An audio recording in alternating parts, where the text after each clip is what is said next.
네, 그래서 오늘 수업은 블록체인 관련 기초를 보는 시간을 하겠습니다. 여러분들 블록체인에 대해서 워낙 중요한 기술이니까 말씀은 많이 들으셨을 것 같아요. 아시는 분은 복습이라고 생각하고 한번 보시겠습니다. 블록체인의 기본 개념과 원리. 블록체인은 분산 원장, Distributed Ledger Technology, DLT의 한 종류입니다. 블록체인이 아닌 DLT도 있어요. DLT가 시간에 따라서 얽혀 있으면 블록체인입니다. 근데 꼭 그러라는 법은 없어요. DLT의 특징은 뭐냐면 중앙 관리자가 없이 다수가 공유하는 디지털 전체 장부다. 이게 무슨 말일까요?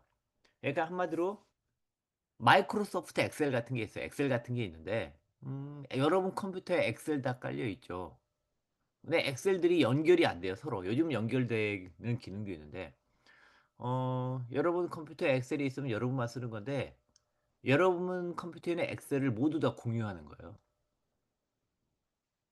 그 다음에 한 명이 수정하면 다 같이 바뀌는 거예요.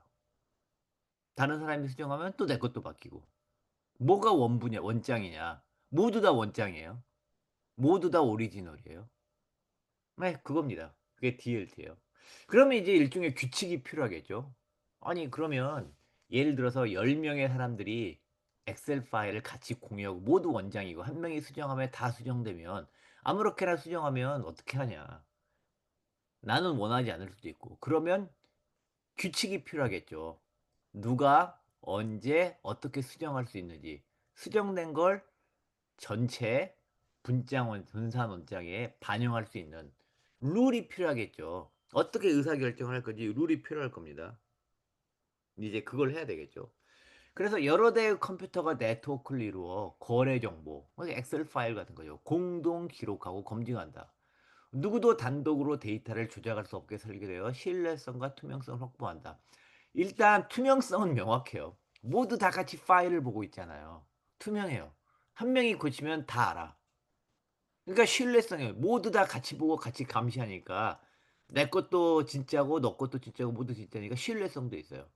그 다음에 아까 말씀드린 대로 한 명이 바뀌면 다 바뀌니까 함부로 고칠 수 없게 해요. 뭔가 룰을 해야 돼요. 단독으로 데이터를 조작할 수 없게 되고 모두가 합의해야 데이터가 업데이트 되게.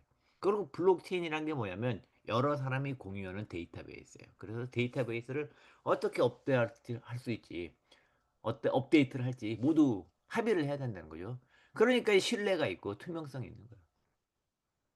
거래단위, 그래서 거래단위 DB라고 했으니까 이번 10분 동안 모인 데이터를 하나의 블록으로 하자. 무한히 쌓으면 데이터가 한도 없이 길어질 거 아니에요. 그걸 어떻게 관리해요? 뚝뚝 끊어서 관리해야 되겠죠. 그래서 시간 단위로, 보통 시간 단위로 끄는데요. 그걸 블록 단위로 관리해요. 이번 10분, 비트코인 15분 단위로 딱딱 끊어요. 네.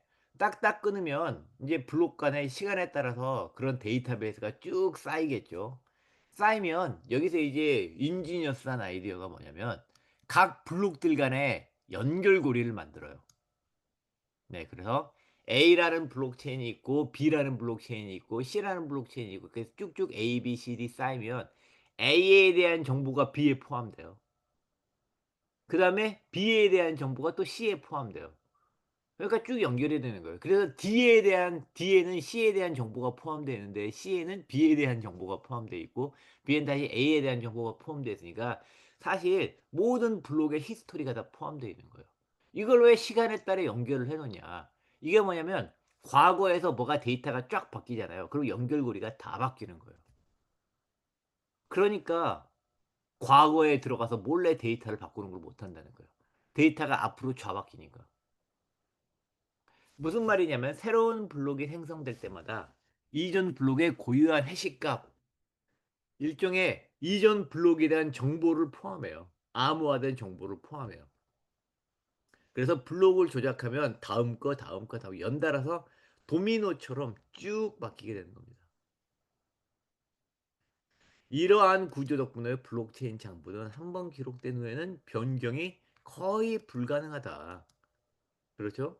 일단 옛날 걸 바꾸면 지금까지 다 바뀌어 버리니까 누구나 알고 그다음에 한 번 바꾸는 데는 아까 말했잖아요. 한 번 바꾸는 데는 공동으로 관리하니까 모두 합의가 필요하고 과거 걸 바꾸면 옛날에 합의를 한 건데 다시 바꾸려면 그 이후 또 다 바뀌니까 옛날 거 바꾸고 그다음 거 바뀌고 차근차근 다 바꿔야 될 거 아니에요. 그러니까 옛날 거일수록 오히려 바꾸기가 힘들어요. 그 뒤로 쭉 연결돼 있으니까. 최근 건 그나마 바꿀 수 있어요. 최근 거는 지금 써야 할 때 굉장히 과반수만 설득하면 돼요. 근데 과반수도 숫자가 많아지면 힘들겠죠. 네. 과거로 가면 과거로 갈수록 그 뒤에 쭉 연결돼서 그 뒤로 다 바꿔야 되기 때문에 그걸 어떻게든 설득해요. 그러니까 한 번 기록된 후에는 변경이 거의 불가능하다. 그래서 불변성 특성을 갖는다라고 보시면 되겠습니다. 자, 여기서 분산 합의 메커니즘이 중요한데요. 자, 이게 블록체인이라는 게 결국 데이터베이스예요. 데이터베이스를 여러 명이 공유해요. 그다음에 시간 순으로 데이터베이스가 연결이 돼 있어요.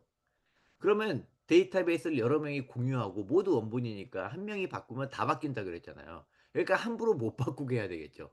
뭔가 바꾸려면 합의를 해야 되겠죠, 합의. 네. 이건 또 어떻게 하느냐. 뭔가 높은 사람이 있어서 "오케이. 이건 바꾸자. 이건 바꾸지 말자." 한 명이 의사결정을 하는 게 아니에요. 모두가 모여서 같이 하는 겁니다.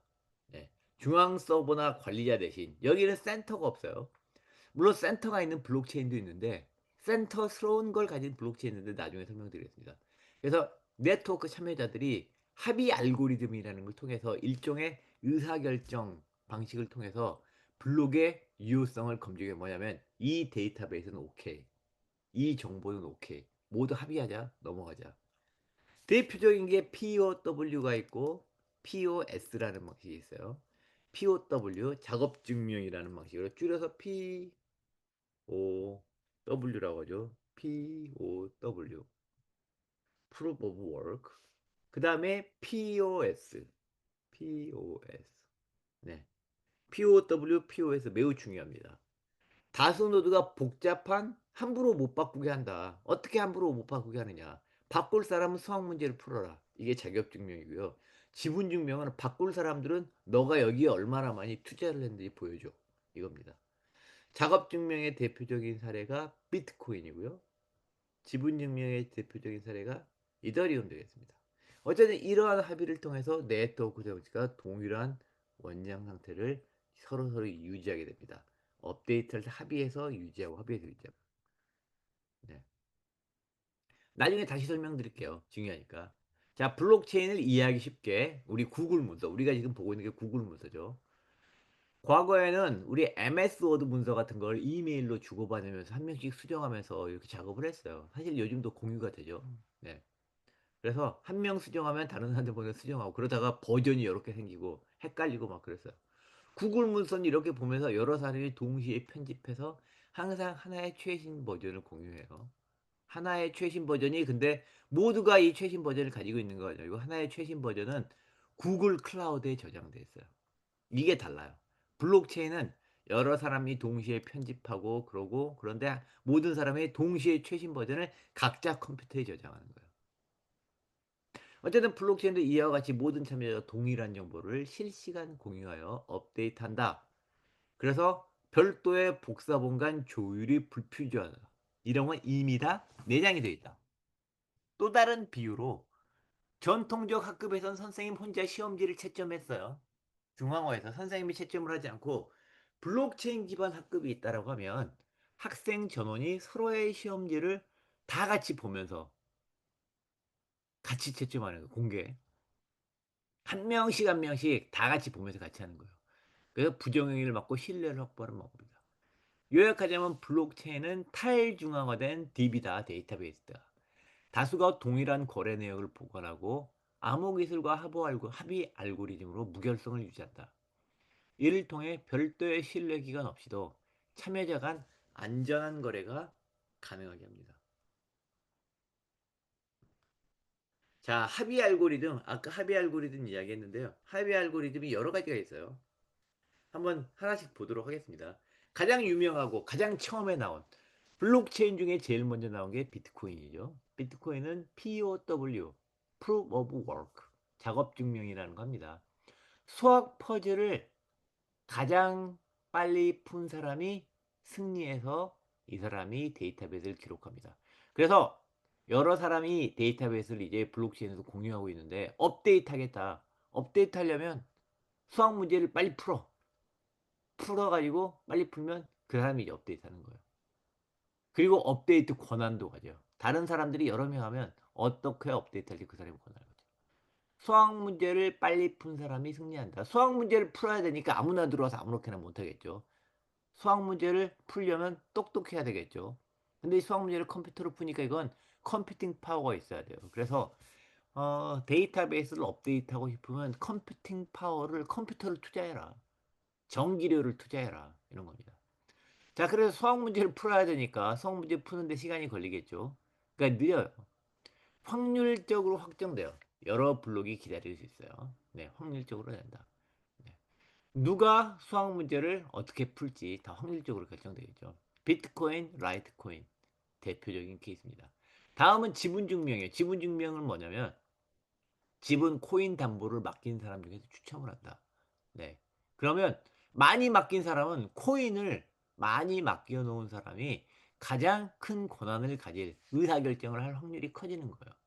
여기서 코인을 맡긴다는 걸 뭐라고 하냐면 우리가 스테이킹이라고 합니다. 스테이킹. 그래서 내가 어떤 사람보다 스테이킹을 2배 했다. 그러면 그 사람보다 2배 높은 확률로 2배 높은 확률로 의사결정을 할 수 있는 거예요. 확률이 2배가 높아져요. 반드시 그런 건 아니고. 당연히 수학 문제 안 풀어도 되고 누가 지분이 제일 많아. 해서 제일 지분이 많은 사람들 확률적으로 높이 주니까 속도가 훨씬 빠르겠죠. 그래서 이건 분단위로 확정돼. 분단위로. 블록체인은 15분 단위. 대표적으로 이더리움, 카르다나, 폴카닷 등이 있습니다. 그 다음에 지분 증명하고 비슷한데요. 이걸 위임하는 게 있어요. Delegated Proof of Stake라는 게 있습니다. 이거는 이제 유권자가 대표를 뽑아서 기록하게 하는 방법입니다. 그래서 소수 선출된 소수 대표자가 그 바로 노드가 의사결정을 하는 거예요. 여기도 대표자를 뽑을 때 표를 많이 가지고 있으면 지분을 많이 가지고 있으면 대표자를 뽑을 때 확률이 높겠죠. 자기가 원하는 사람을 뽑을 확률이 높겠죠. 네. 그래서 그런 식으로 모아서 대표자를 뽑아서 대표자들이 의사결정을 하니까 이것도 대표자들끼리 소수의 대표자들끼리 선수들끼리 의사결정을 하니까 매우 빠르죠. 이거 더 빨라요. 그래서 수초 내에 확정돼 수초. 누가 지분을 가지고 POS는 누가 지분을 제일 많이 가지고 있어? 제일 많이 가지고 있는 사람한테 제일 높은 확률로 이렇게 하는데 이렇게 계산을 해서 의사결정을 하게 하는데 POS는 이미 대표자를 뽑아놔요. 그래 가끔 한 번씩 대표자를 갈아 키워요. 대표자 뽑아놓고 자기들끼리 계속 의사결정을 하니까 빨라요. 수천에 확정됩니다. 이오스, 트론 이런 데 유명합니다. 다음엔 BFT 계열이라는 게 있습니다. PVFT, 허스톱, 텐더민트 등이 있는데요. 이것도 신뢰된 소수가 다수결로 하게 합니다. 이것도 약간 소수를 뽑는 거예요. 소수를 뽑아서 다수결로 합니다. 근데 소수를 어떻게 뽑느냐? 이거는 좀 다를 수가 있어. 어떻게 하느냐 따라서. 어쨌든 신뢰된 소수가 사실은 독재를 하는 거예요. 이 소수를 어떻게 뽑는지는 또 다른 룰입니다. 그래서 허가 선정된 검증자가 투표를 한다. 이것도 매우 빨라요. 독재자가 어떻게 보면 알아서 의사결정을 해버리니까 뽑힌 소수의 사람들이 알아서 의사결정하니까 매우 빠르죠. 즉시 의사결정을 합니다. 코스모스, 텐더민트, 앱토스는 하스톱을 이용하고 쿼럼은 IBFT라는 걸 이용하고 그렇습니다. 다음에 이해 못지않게 빠른 게 있어요. 비슷한데 POA, Proof of Authority라는 게 있어요. 이거 권위증명이라고 합니다. 권위 뭐겠어요? 신뢰된 은요. 권위한테 한 명한테 권위를 주는 거예요. 또는 소수한테 권위를 주는 거예요. 그래서 알아서 잘 해주세요 하는 거예요. 그러니까 상당히 점점 아래로 갈수록 점점 중화가 돼 있죠.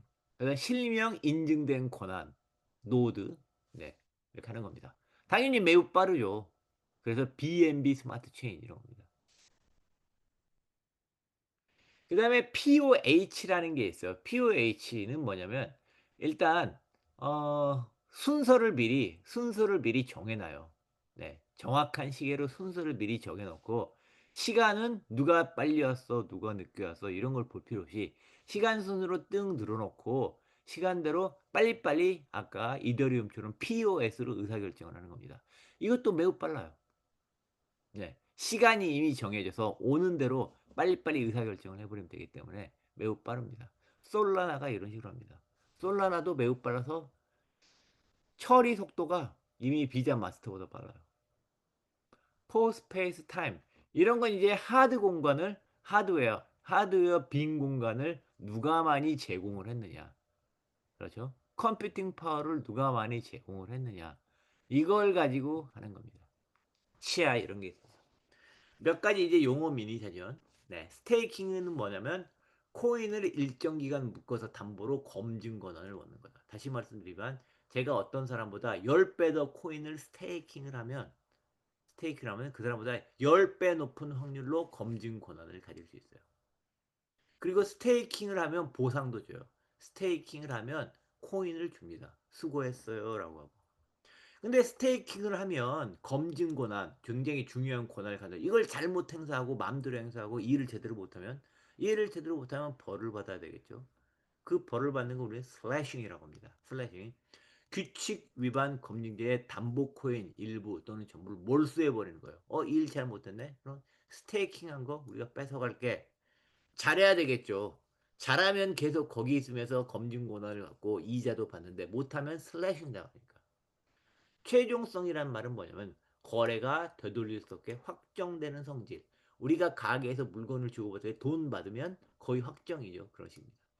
51% 공격은 뭐냐면 POW에서 아까 비트코인 같은 POW 전체 연산의 과반을 가져버리면 내가 과반이니까 그렇죠. 내가 마음대로 의사결정을 할 수 있게 되는 거예요. 제가 항상 수학 문제를 풀고 항상 수학 문제를 풀면서 제가 과반이니까 항상 의사결정을 하고 그래서 블록체인 전체를 내 걸로 만들어 버릴 수 있는 거예요. 그래서 51%를 모아서 블록체인을 뺏으려는 거. 그래서 자기가 써버리는 걸 51% 공격이라고 합니다. 자, 그 다음에 블록체인의 유형이 있는데요. 블록체인 2x2. 블록체인에는 이제 퍼블릭과 프라이빗이 있어요. 공개형 블록체인이 있고 폐쇄형 블록체인이 있습니다. 그리고 블록체인은 뭐냐면 퍼미션리스 비허가형 블록체인이 있고요. 퍼미션드 허가형 블록체인이 있습니다.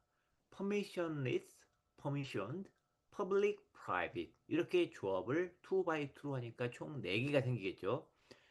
퍼블릭이면서 퍼미션리스, 퍼미션리스 퍼블릭은 누구나 참여해서 읽기 쓰기가 가능해요.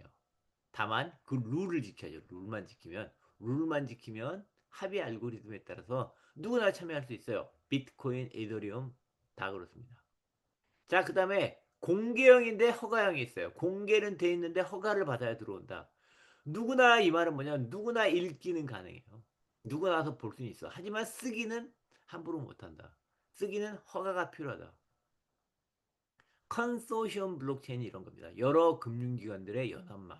그래서 여기 와서 누구나 정보를 볼 수 있다. 확인할 수 있다. 고객들도 와서 확인해서 돈이 어떻게 되는지 확인할 수 있다. 다만 이 금융기관 망이니까 여기에 정보를 업데이트하는 건 우리 금융기관들만 할 수 있어.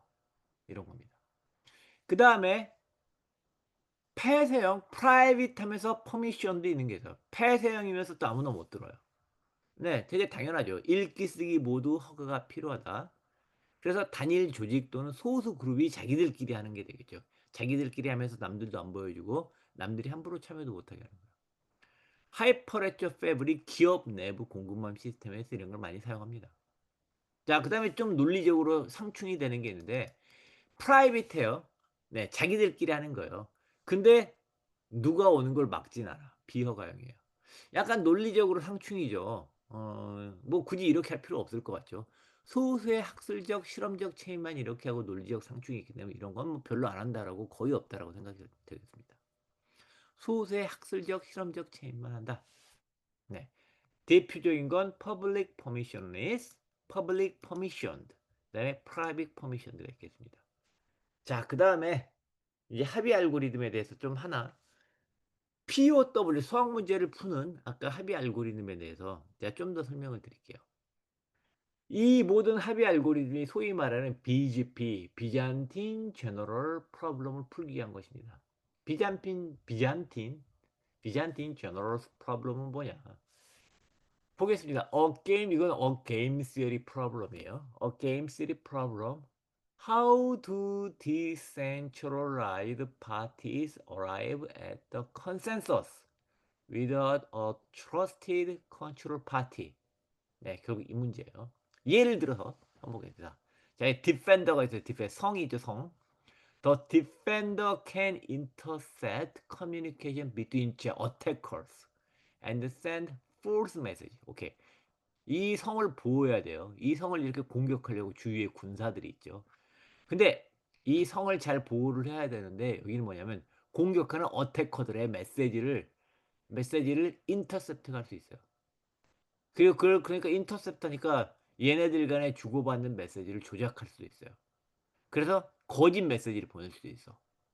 그렇죠? 그러면 이제 공격하는 입장에서는 상당히 어려운 상황이죠. The different attacking armies only win if they all attack at the same time, but they have no secure communication. 자, 이 사람들은 뭐냐면 이 성을 공격할 때 우리 다 같이 공격해서 힘을 합치면 이길 수 있어요.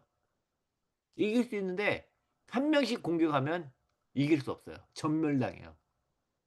그럼 문제는 뭐예요? 지키는 쪽에서는 공격하는 장군들이 한꺼번에 힘을 모아서 공격하지 못하도록 메시지를 조작하고 막 그래야 되겠죠.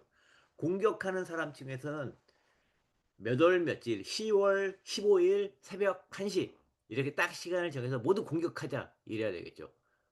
방어하는 사람들은 그렇게 못하도록 해야 되겠죠. 자, 이 상황에서 만약 여기 활든 사람의 메시지를 받았어요. 궁병을 거느리는 장군이 10월 15일 새벽 1시에 우리 다 같이 쳐들어가자 라는 메시지를 받았어요. 그러면 이 화살을 쏘는 궁병을 거느린 장군은 이제 생각을 하는 거죠. 이게 진짜일까? 아니, 성을 지키는 쪽에서 메시지를 조작할 수 있는데 이게 진짜일까? 그렇죠? 이게 만약 가짜 정보면 어떻게 해요? 가짜 정보면 자기 혼자 쳐들어갔는데 다른 사람 없어. 자기만 쳐들어가. 그러면 성에서 군사들이 쏟아 나와서 자기들 몰살시킬 거야. 전멸당할 거야. 안 쳐들어가면 어떻게 하냐? 안 쳐들어가면 자기가 안 쳐들어가면 그게 진짜면 다른 사람들이 전멸당하고 전쟁에서 패할 거 아니에요. 난감한 거죠. 네. 이 생각을 모두 다 똑같이 하는 거예요. 이 상황을 어떻게 해결할 것인가. 정확히 말하면 이 상황을 제대로 해결할 방법은 마땅치 않아요. 다만 이 상황을 거의 해결하는 방법이 있어요. 그리고 약간 파라독시컬하기도 한데 장군들이 많으면 많을수록 합의가 힘들어서 시간 맞추기가 어려울 것 같은데 오히려 장군들이 많으면 많을수록 쉬워요. 오히려 해킹이 어려워. 지키는 쪽에서. 한번 보겠습니다. 이걸 우리가 비잔틴 제너럴 프로블럼. 자, 문제 상황. 서로 못 믿는 사람들이 같은 결정을 내려야 할 때 수많은 참가자 장군이 서로 떨어져 있어요.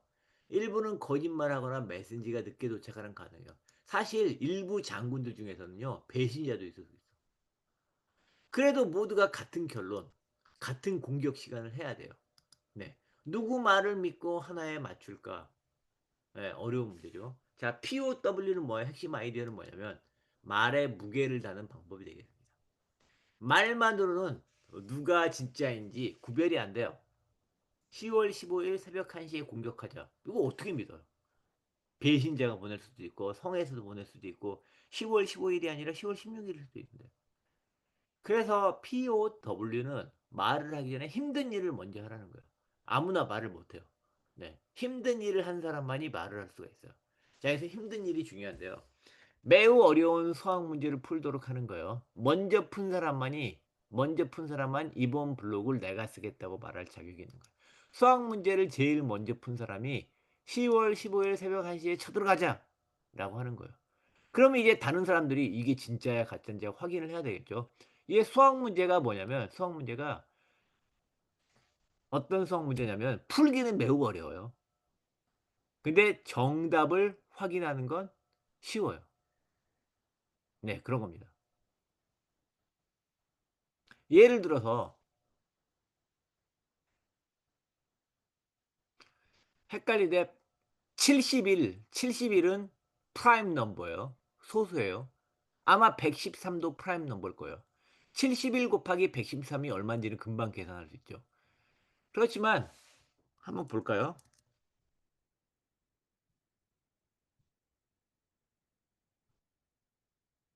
71 곱하기 113 하면 8023 이에요. 8023을 두 개의 프라임 넘버로 두 개로 소인수 분해해라. 이건 매우 어려운 문제예요. 그렇지만 정답은 확인할 수 있어. 71 곱하기 113 이요. 그러면 71 프라임 넘버 맞아. 113 프라임 넘버 맞아. 곱하면 8023 금방 계산했잖아요. 이런 류의 문제예요. 이런 류. 그러면 어려운 문제를 내서 먼저 해결했으니까 그 사람이 하자는 대로 하자. 네. 그러니까 메시지에 수학 문제를 풀었다는 증명을 보고 모두 다 그걸 확인하고 그렇게 하는 거예요. 네. 그렇게 하면 딴 사람이 와서 메시지를 조작하려면 자기가 자기 메시지를 보내려면 배신자가 자기가 자기 메시지를 보내려면 수학 문제를 더 빨리 풀어야 돼. 수학 문제를 더 빨리 풀려면 여기서는 컴퓨팅 파워를 더 많이 가지고 있어야 돼요. 엄청난 투자를 해야 되겠죠. 51% 컴퓨팅 파워를 가져야 확신을 할 수가 있어요. 점점 어려워지는 거예요.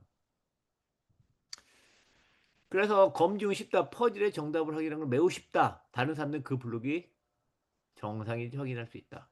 그래서 모두가 지금까지 가장 많은 일을 쌓은 블록체인을 기록으로 인정한다.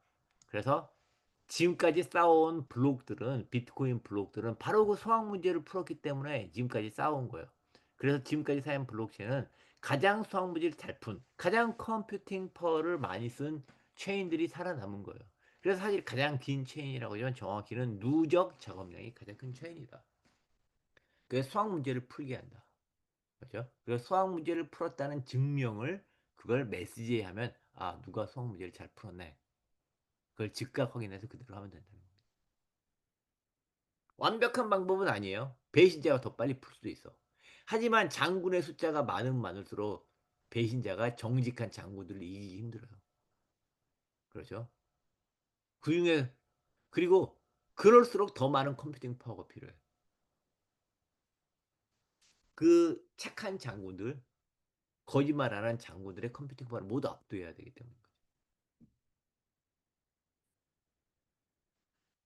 왜 비잔틴 장군 문제를 현실적으로 해결하나?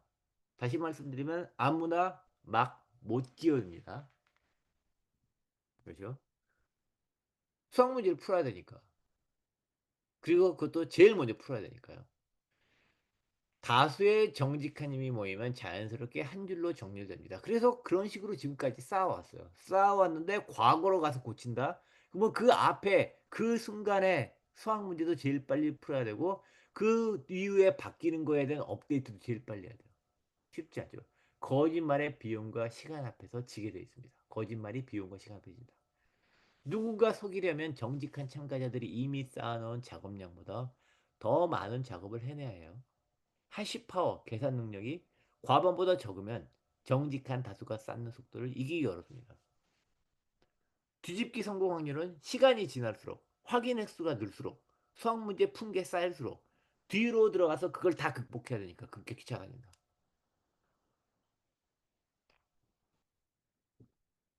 완벽한 결정론적 확정은 아니죠. 그렇지만 확률적으로 매우 안전. 그래서 블록체인 자체가 비트코인 자체가 해킹된 적이 없어요. 이더리움도 마찬가지. 자, 단계별로 보겠습니다. 모두가 퍼즐을 풉니다. 네. 이번 장부 페이지는 내가 쓸게라고 말하려면 퍼즐을 제일 먼저 풀어야 돼요. 그러면 승자가 이제 채 페이지를 씁니다. 거래와 정답, 즉 작업 증명을 같이 붙여서 확인시켜요. 다른 사람들은 정답을 확인해요. 정상적이면 그 뒤에 이어서 퍼즐을 시작하는 겁니다.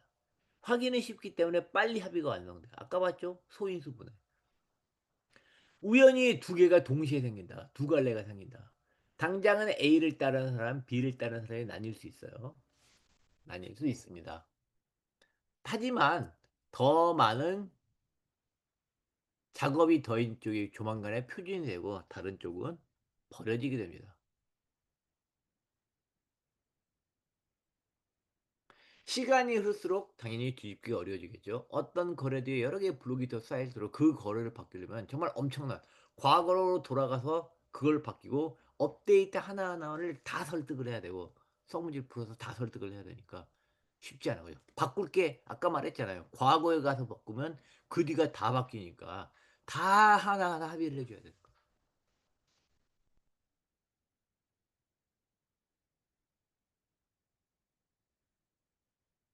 숙제를 먼저 끝낸 사람만 칠판에 오늘의 공지를 작성 가능하다.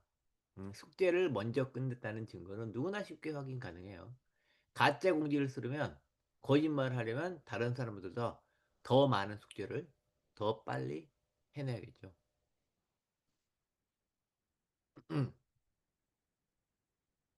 브릭스페이라는 게 있는데 뭐 이거 넘어가도록 하겠습니다. 자, 다음에 우리 블록체인의 역사를 한번 보도록 하겠습니다. 이제 합의 알고리즘도 알았으니 네, 블록체인에 대한 이해가 있고 이 블록체인의 역사가 어떻게 되는지 보겠습니다. 블록체인의 역사는 길지 않아요. 30년도 안 됐어요.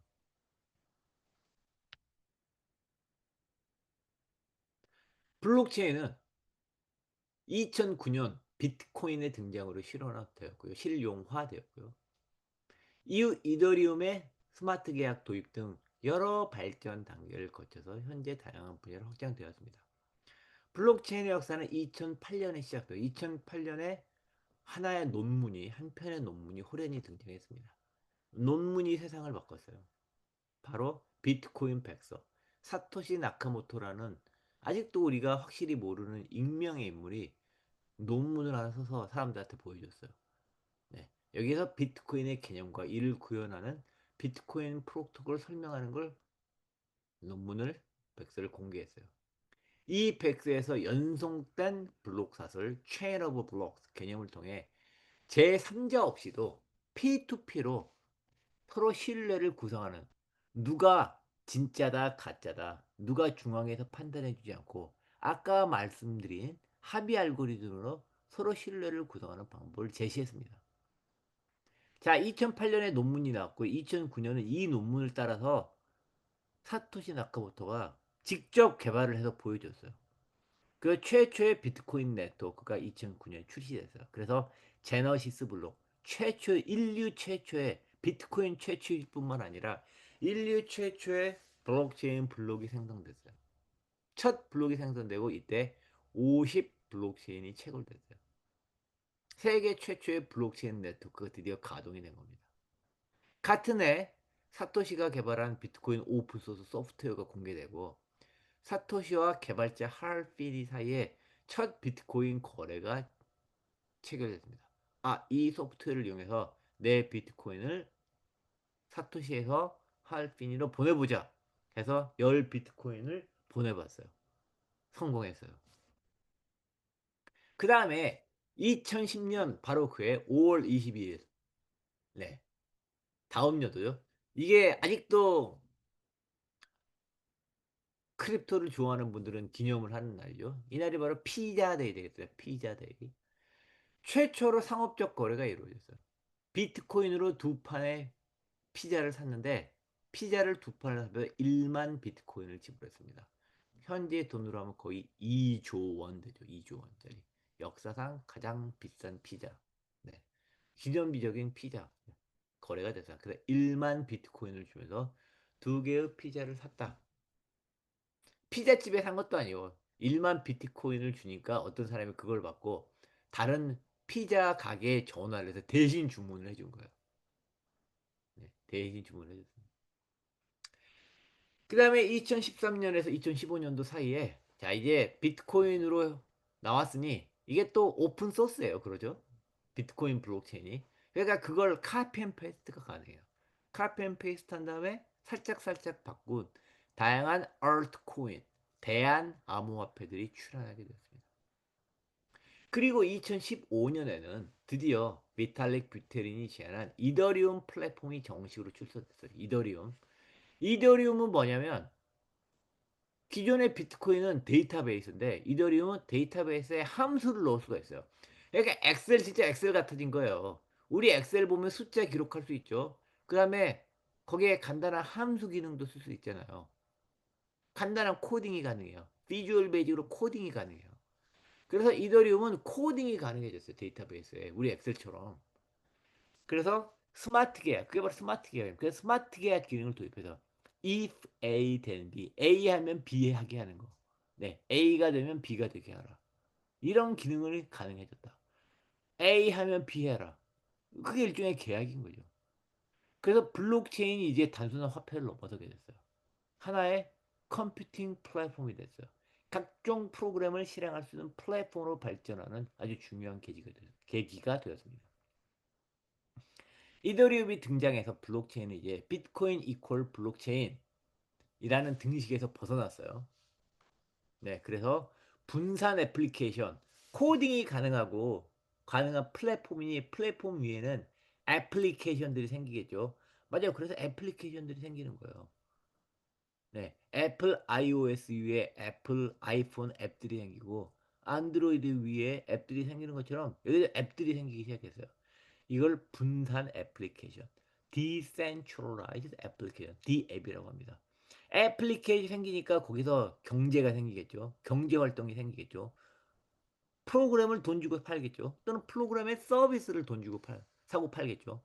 이러한 토큰 이코노미가 발생하게 됩니다. 그래서 아 이게 굉장히 잠재력이 있을 수 있겠네 하고 폭넓은 가능성을 제시하기 시작했어요. 그리고 나서 2016년도에 17년도에 이제 이 가능성을 제시를 했으니까 가능성이 있으니까 빨리 실험을 해봐야 되겠죠. 남들보다 먼저 실험을 하고 뭘 하면 돈을 벌 수 있을 거 아니에요. 그래서 다양한 실험들을 하기 시작했어요. 많은 혁신가들이 이걸로 뭘 할 수 있을까 해서 이것저것 해보기 시작했어요. 블록체인 기술에 대한 대중적 관심이 급증하면서 특히 이더리움을 기반으로 해서 코딩이 가능하니까 소위 말하는 ICO, Initial Coin Offering을 통해서 스타트업 자금을 모집하는 열풍이 생겼습니다. 자, 코드를 만들고 돈을 내세요. 자, 이더리움을 이용해서 토큰을 발행해. 토큰을 만들어 사람들의 돈을 받아. 그걸로 물건을 만들겠다, 서비스를 만들겠다 이런 식입니다. 열풍이 됐어요. 2017년에 다수의 암호화폐 토큰이 생성됐어요. 그 결과 가격이 급등하면서 블록체인 붐이 일어났어요. 이더리움 다오 해킹 사건도 일어났어요. 2016년도에 이더리움 다오 해킹 사건도 보안 이슈가 발생하면서 이 기술의 안정성에 대한 논의도 촉발되게 되었습니다. 자, 그다음에 2018년도에 이런 초기에 붐이 일어나면 당연히 거품이 한번 꺼져야 되겠죠. 2018년도에 크립토 겨울, 크립토 윈터가 다가왔습니다. 2018년 초에 암호 시장 거품이 꺼지면서 비트코인 가격도 급락하고 다수의 프로젝트도 망하고 그렇게 됐습니다. 투자 열풍이 식자 업계는 기술 본연의 활용 가치에 좀 더 집중을 하게 됐습니다. 인터넷도요, 정확히 똑같은 과정을 통해서 발전을 했습니다. 동시에 기업들과 정부는 화폐가 아닌 데이터 관리 기술로서의 블록체인에 관심도 가지게 되었습니다. 2019년도에서 2020년도에는 기업 및 기관이 드디어 참여를 확대하고 있어요. 페이스북이 주도한 리브라 프로젝트가 큰 충격을 줬습니다. 결국 못하게 했어요. 미국 정부에서. 어쨌든 충격적이었고 빅테크 기업이 참여를 시작했습니다. JP모건, IBM 등 전통 기업들이 자체 블록체인 플랫폼, 우리도 블록체인을 만들겠다. 만들었어요. 개발에 착수했어요.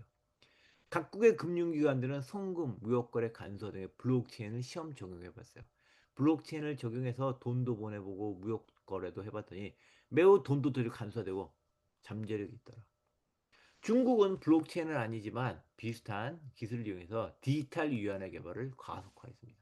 지금 완성이 돼서 잘 돌아가고 있죠.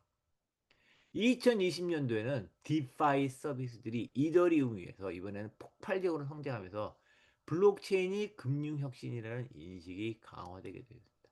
탈중앙은은 은행이 아니고 인터넷 돌아다니는 코드인데 돈을 대출받을 수 있어요. 예치도 할 수 있고 대출도 받을 수 있고 투자도 할 수 있는 환전도 할 수 있는 그런 서비스들이 막 생기기 시작했어요. 2021년도에는 NFT가 주목을 받았습니다. NFT 열풍과 블록체인의 대중화.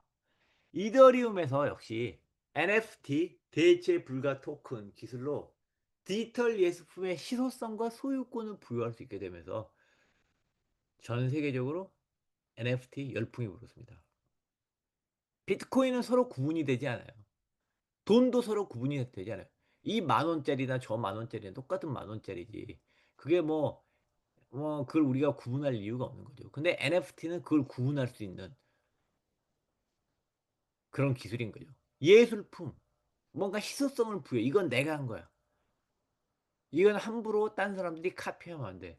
이런 게 필요한 거죠. 그런 거에 희소성을 부여하는 기술. 그러면서 네. 이걸 이용해서 아티스트들이 작품을 NFT화해서 7천만 달러에 경매를 하기도 하고 그랬습니다. 엘살바도르 정부가 한편 비트코인을 법정 통화로 채택해서 세계 최초로 채택했고요. 테슬라 등 기업이 비트코인을 자산으로 매입하는 등 암호화폐의 제도적 편입 움직임이 가속화되었습니다. 예술, 게임, 메타버스는 다양한 대중문화와 산업에 영향을 미치기 시작했습니다. 2022년도에 이더리움이 역사적인 머지 업그레이드를 통해서 합의 방식이 이더리움이 옛날엔 POW였어요. 이더리움이 POW였다가 머지 업그레이드를 통해서 2022년 9월에 지분 증명으로 전환을 하게 되었습니다. 이로써 이더리움은 수학 문제를 풀 필요가 없으니 에너지 소비가 99% 감소하고 블록 생성 속도도 빨라지게 되어서 기술적 개선이 발생했습니다. 블록체인 대중화를 위한 중요한 전환점으로 평가하고 있습니다. 2023년 이후 블록체인 산업의 성숙과 드디어 이제 규제가 예전에는 블록체인에 대해서 규제 기관에 별로 신경을 안 썼어요. 그러다가 이게 신경을 안 쓰는 문제가 있는데 여기에 규제를 해야 되겠고 이걸 제도화해야 되겠다는 제도화 움직임이 생기기 시작했습니다. 유럽연합은 2023년 암호자산 시장 규제법 미카를 도입해서 암호화폐 및 스테이블 코인에 대한 포괄적 규제 프레임워크를 처음 마련하게 되었습니다. 미국 등 주요국에서도 관련 법 제도 정비를 활발히 논의하게 되었습니다. 한편 기술 측면에서도 레이어 2 확장 솔루션, 이더리움의 롤업 기술 등장으로 속도 수수 문제 개선이 진행되었습니다. 이더리움이 굉장히 빨라지고 저렴해졌지만 아직도 다른 거에 비해서는 느리고 비쌌거든요. 그러니까 이더리움 위에 또 하나의 플랫폼을 만들어서 거기서 더 빨리 처리할 수 있게 한 거예요.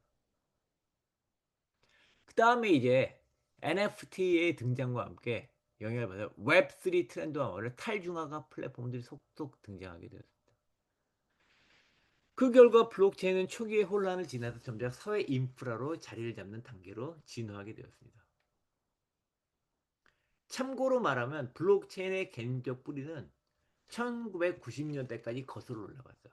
따지고 보면 블록체인에서 새로운 건 어떤 의미에서는 거의 없습니다. 사토시 나카모토가 위대한 페이퍼를 써서 블록체인이라는 위대한 아이디어를 제시했는데 따지고 보면 그 중에서 새로운 게 없다는 거예요. 해브와 스톨레타 1991년에 전자문서 타임스탬프 기술을 떴고요.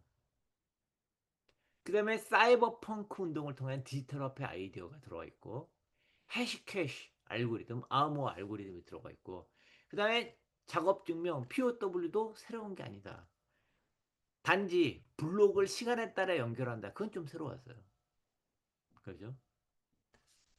근데 새로운 게 없다라고 혁신이 아니야. 그건 아닌 거죠. 자, 이제 경영학자들이 혁신을 구별하는 방법 중에 제일 유명한 방법 중에 하나인데요. 혁신을 여기서 네 가지로 구분했어요. 또 2x2 매트릭스인데요. 혁신은 여러 컨셉들의 조합이에요. 여러 개념들의 조합인데 그러면 첫째, 그 개념들의 그대로 유지가 시키느냐 아니면 개념을 바꾸느냐 또는 개념들의 조합이면 조합을 유지하려면 조합하는 방식을 바꾸냐 이런 겁니다. 혁신은 레고 블록 같은 거다. 레고 블록 하나하나를 바꾸는 방법이 있고 그렇죠? 아니면 레고 블록을 재조립하는 방식이 있고 그렇습니다. 한번 보겠습니다. 인크리멘탈 리노베이션은 뭐냐면요. 코어 컨셉은 별로 바꾸지 않고 강화하는 수준에서 그치고 그 다음에 조합도 안 바꿔요.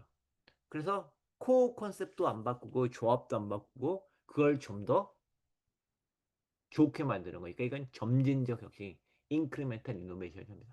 코어 컨셉을 강화하는 정도에서 그칩니다. 그 다음에 이제 모듈러 이노베이션인데 이건 뭐냐면 코어 컨셉들 간의 연결은 바꾸지 않는데 코어 컨셉을 바꾸는 거예요. 하나씩. 한두 개 바꾸는 거예요. 레고 블록이 있는데 새로운 블록을 하나 쓰는 거예요. 없던 블록을 갖다 주는 거예요. 그거 가지고 새로운 걸 만들 수 있겠죠. 여기가 모듈러 이노베이션, 모듈러 이노베이션. 그럼 레디컬 이노베이션은 뭐냐면요. 블록도 새로 다 만들고, 그렇죠? 새로운 블록도 잔뜩 가져오고, 그 다음에 조립도 새로 하는 거예요. 이건 조립도 새로 하고, 블록도 새로운 거 있으니까 완전 레디컬한 이노베이션이죠. 그 다음에 정말 중요한 게 뭐냐면 아키텍처럴 이노베이션인데요. 아키텍처럴 이노베이션은 뭐냐면 새로운 블록을 도입하진 않아요. 블록이 새로운 건 없는데 블록을 재조합해서 새로 만든 거예요. 블록으로 사람을 만들 레고 블록으로 사람을 만들었다가 부수고 성을 만드는 거. 네, 새로운 아키텍처가 됩니다. 아키텍처럴 이노베이션. 예를 좀 볼까요? 한번 볼까요? 아키텍처럴 이노베이션. 한번 예를 보겠습니다. 아키텍처럴 이노베이션 이미지를 볼까요? 아키텍처럴 이노베이션. 네, 이미지가 뭐가 있을까요? 피카소. 피카소가 아키텍처럴 이노베이션에 강했어요. 피카소의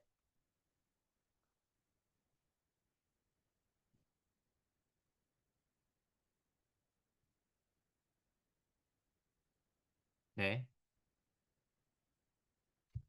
한번 보겠습니다. 브루스 헤드. 이거 한번 보겠습니다. 피카소 작품인데 문화예술에서 아무튼 예술가들이 아키텍처 혁신을 잘해요.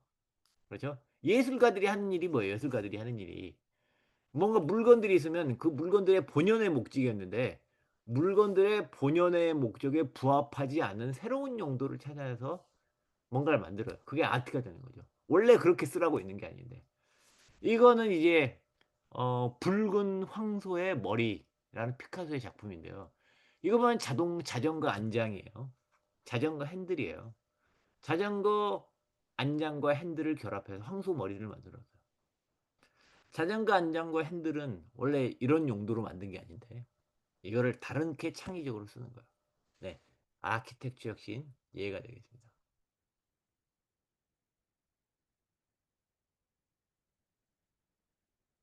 네, 제목도 단어로돼요.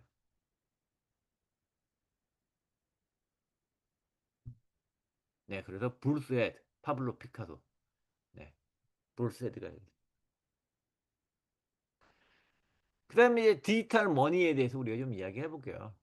자, 디지털 머니. 이게 비트코인이나 디지털 머니 이 개념이 사실 경제학자들도 옛날부터 이거에 대해서 많이 생각을 했어요. 밀튼 프리드만 1999년도 밀튼 프리드만은 시카고 학파의 대두고 통화주의의 대두죠. I think that the internet is going to be one of the major forces for reducing the role of government. 아, 인터넷 때문에 정부의 역할을 많이 줄일 수 있을 것 같다. 자, 밀튼 프리드만 시카고 학파니까 많은 문제를 정부를 통하지 않고 시장을 통해서 해결하고 그게 맞다고 생각하던 분이었어요. 그래서 훨씬 더 효율적이다. The one thing that's missing, but that will soon be developed is the reliable e-cash. 자, 화폐라는 게 밀튼 프리드만이 보기에는 화폐도 시장으로 해결하고 싶은데 이건 지금까지 방법이 없었어요. 정부밖에 방법이 없었어. 근데 인터넷이 나온 거 보니까 이것도 어떻게 보면 정부가 아니라 시장이 해결하는 방법이 있지 않을까 하는 거예요. 그 reliable equation이라는 개념을 생각했어요. 그 이건 뭐냐면 a method 하나의 방법인데요. whereby on the internet you can transfer fund from A to B without A knowing B or B knowing A. A와 B가 서로 이 캐시를 돈을 주고받는데 서로 상대방이 누군지 모르는 거예요. 알 필요도 없이. 그렇게 주고받는 인터넷을 통한 그런 수단이 생기지 않을까라는 생각을 했습니다. 정확히 지금 비트코인에서 실현이 됐죠. 그다음에 프리뱅킹 하는 사람들도 프리뱅킹 하는 사람들도 그런 생각을 많이 했죠. 정부 갖고 화폐를 신용을 창출할 필요가 있을까? 네. 자유롭게 은행을 만들어서 누구나 할 수 있으면 되지 않을까? 네.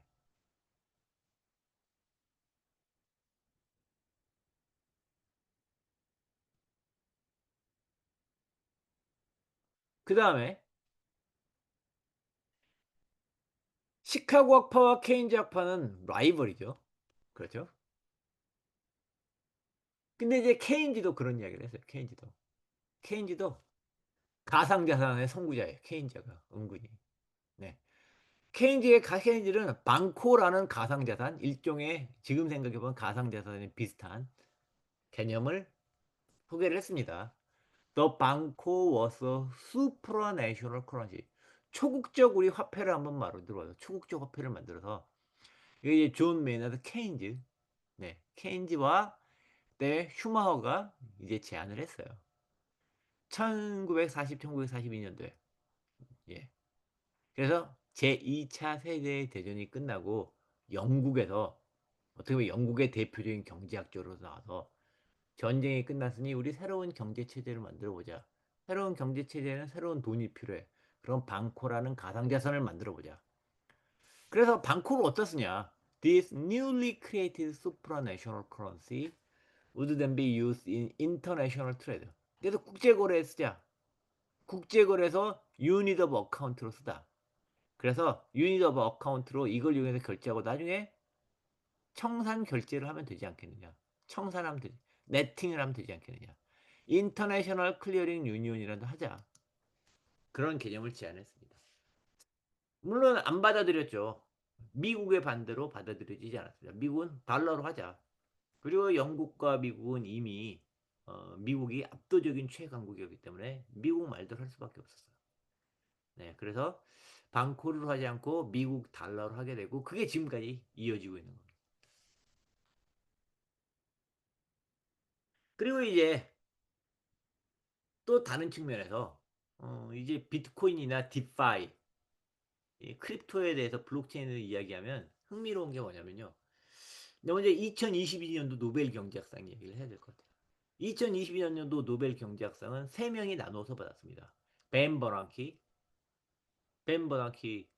미 중앙은행, 미국 신용위기 글로벌 파이낸셜 크라이시스 때 미 중앙은행 연준, 네, 총재였던 분이죠.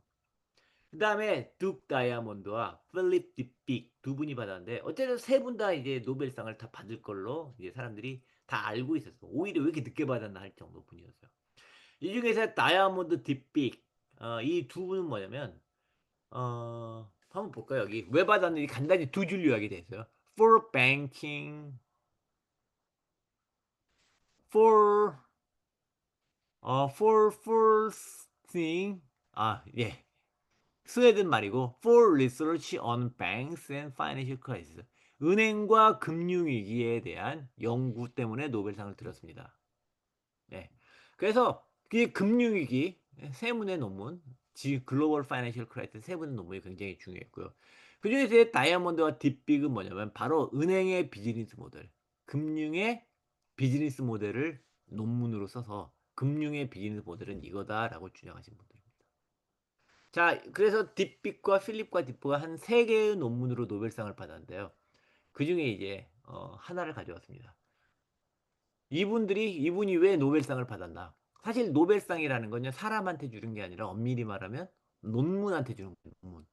이 논문을 썼기 때문에 받은 거예요. 이 논문 말고 2편 정도가 더 있어요. 그래서 3편의 논문한테 준 거예요. 자, 이 논문을 보면 논문의 제목이 Review of Economic Studies라는데 퍼블리시가 된 논문이고요. 벌써 40년 전 논문입니다. 40년 전에 나온 논문이고 제목이 Financial Intermediation and Delegated Monitoring 금융의 중개 기능과 위임 감시라는 논문입니다. This paper develops theory of financial intermediation 금융 중개 기능에 관한 이론을 개발하는 논문입니다. Based on minimizing the cost of monitoring information. 그러면 Financial Intermediation의 theory를 뭐에 근거해서 했냐? 하면 Financial Intermediation이 왜 필요하면 중개 때문이다, 중개. 금융 중개 때문이다. 특히 모니터링 때문이다. 감시 때문이다. 감시 비용을 낮춰주는 하나의 솔루션으로서 파이낸셜 인터미디에이션이 존재한다. 근데 이제 금융기관이 하는 일이 다 파이낸셜 인터미디에이션이에요. 일단 어떻게 모니터링 비용을 줄여주느냐. Each is useful for resolving incentive problem between borrower and lender. 돈을 빌려주는 사람과 빌려가는 사람들 간에 둘 사이에 인센티브 문제를 풀어줌으로써 모니터링 비용을 줄여주고 그게 금융기관 본연의 비즈니스 모델입니다. 라고 이렇게 주장을 한 겁니다. This spreads the characterization of the cost of providing instead for delegated monitoring by a financial intermediary. 이게 뭐냐면 그래서 우리가 은행에 예치를 하면 은행에서 돈을 빌려주죠. 기업들한테 돈을 빌려줘. 그러면서 은행은 중간에서 막대한 돈을 벌어요. 우리 돈을 다시 빌려주면. 그럼 질문은 뭐냐면 내가 기업한테 바로 빌려주면 되지 않아? 왜 은행이 중간에서 돈을 많이 버는 거야? 맞죠? 우리가 직접 기업한테 돈을 빌려주면 되지 않아? 라고 질문할 수 있겠죠. 근데 그게 쉽지 않다는 거예요. 우리가 기업한테 돈을 빌려주면 어떤 문제가 발생할까요? 첫째, 누구한테 빌려줄지를 파악을 해야 되겠죠. 돈을 빌려줘도 되는 기업인지 빌려주면 안 되는 기업들인지 우리가 구분을 잘 해야 될 것 같아요. 그렇죠? 구분을 잘해서 돈을 빌려줘야 돼요. 근데 돈을 빌려주고 끝이 아니라 그 돈을 잘 갚을 수 있을지 없을지 계속 우리가 감시를 해야 돼요. 그 돈을 빼돌리고 약속한 데 안 쓰면 어떻게 하나. 쓰면 안 되는데 쓰면 어떻게 하나. 계속 감시해야 돼요. 우리가 기업에 돈을 빌리고 계속 감시할 수 있어요. 더 큰 문제가 뭔지 아세요? 100명의 사람들이 삼성이 10조가 필요해요. 제가 10조가 없잖아요. 그러면 수많은 사람들이 돈을 모아서 삼성한테 빌려줘요. 은행 안 거치고. 그러면 삼성이 그 돈을 제대로 쓰는지 우리가 감시를 해야 되겠죠. 그걸 누가 감시해요? 100명이 다 같이? 100명이 다 같이 감시하고 수백 명이 감시하고 있으면 저는 나는 빠져도 되겠지. 감시하는 게 시간과 돈과 노력을 필요로 하잖아요. 그러니까 나는 슬쩍 빠져. 근데 모두가 그렇게 생각을 해요. 다른 사람이 하겠지? 그러니까 나는 빠지기. 이걸 우리가 프리 라이딩 프로블럼이라고 합니다. 그래서 다른 사람이 대신해 주겠죠. 막 빠져요. 그러면 감시가 안 되고 삼성은 돈을 마음대로 써버리게 될 거예요.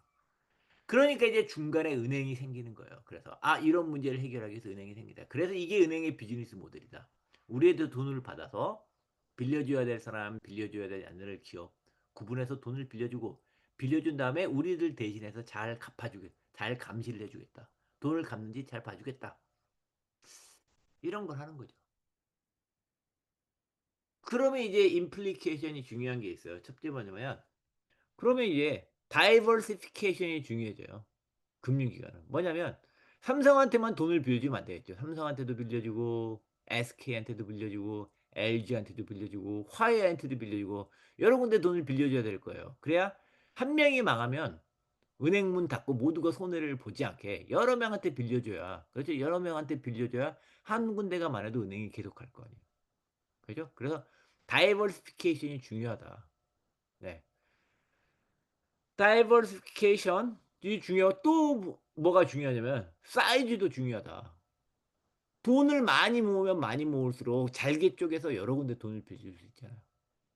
그래서 금융기관이 다이버시피케이션이 중요하고 사이즈가 중요하고 사이즈가 돼야 또 다이버시피케이션이 중요하다. 그런 말을 했습니다. 실제로 금융기관들은 점점 더 다이버시파이드 되고 사이즈도 커지고 그렇게 발전했죠. 네. 그래서 this model presents some more general analysis of the effects of diversification on resolving incentive problem. 그래서 금융기관이면 태생적으로 할 수밖에 없는 다이버시피케이션이 아까 말한 그 인센티브 문제, 델리게이트드 모델, 금융기관의 근본적인 비즈니스 모델과 어떤 관계가 있는가에 대해서 아주 아주 훌륭한 논문을 썼어요. 그런데 이제 아까 말한 대로 2008년도에 갑자기 논문이 하나 나왔어요. 사토시 나카모토에. 이건 피어 투 피어예요. 피어 투 피어 이거 금융기관이 필요 없대. 피어 투 피어 일렉트릭 캐시 시스템이에요. 한번 볼게요. purely peer-to-peer version of electric cash. 중간에 누가 없다. 누구 없이 서로 돈을 주고받을 수 있겠다. Would allow online payments to be sent directly from one party to another without going through financial institution. 금융기관이 중간에 필요 없다.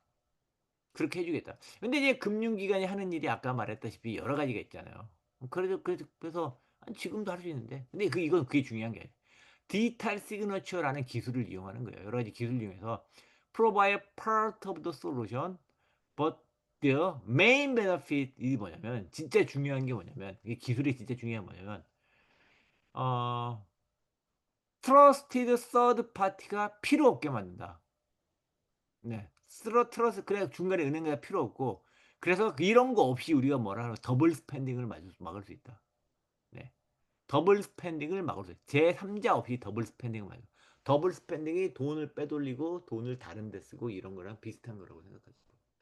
그래서 이제 비트코인은 어떻게 보면 비트코인 결국 이 비전대로 그렇게 되고 있진 않고 그렇지만 어쨌든 기존의 금융에 대한 도전은 도전이에요.